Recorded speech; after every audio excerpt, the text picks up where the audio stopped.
The Italian football landscape has changed overnight. They have thrown out all the big names. You are a failure, you have to leave. বদলে যাচ্ছে ইতালীয় football federation. গ্রাভিনা ইতালীয় football ফেডারেশনের সভাপতি পদ থেকে পদত্যাগ করেছেন। গাতুসো আগামী কয়েক ঘন্টার মধ্যেই পদত্যাগ করতে চলেছেন। বুফনও তার পদ ছাড়তে চলেছেন গোলকিপিং কোচ থেকে। প্রধান মানচিনিকে প্রধান কোচ হওয়ার প্রস্তাব দিতে চলেছেন ফুটবল ফেডারেশন কোচ। গ্রাভিনার উত্তরসূরি কে হবেন তা এখনও স্পষ্ট হয়নি, তবে ইতালীয় ফুটবলের নেতৃত্বে এটি একটি ঐতিহাসিক রদবদল। বিশ্বকাপে ব্যর্থ হওয়ার পর থেকে ইতালি আর দ্বিতীয়বারের জন্য ভাবেনি যে এই ব্যর্থতার দায় কারা কারা কাঁধে নেবেন।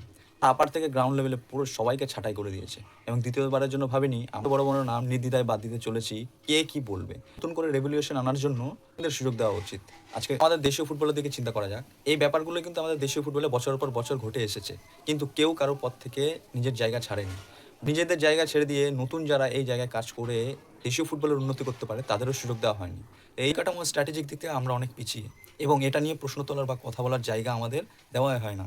না হলে আমরাও আজকে ফুটবল জেনারেশনে অনেকটা এগিয়ে যেতাম। জেনারেশন ভেবেছিল 2006 বা 2010-এ আমরা বিশ্বকাপ খেলবো। আমাদের জেনারেশন ভেবেছিল 2018 থেকে বা 2026-এর মধ্যে হয়তো আমরা বিশ্বকাপ খেলবো।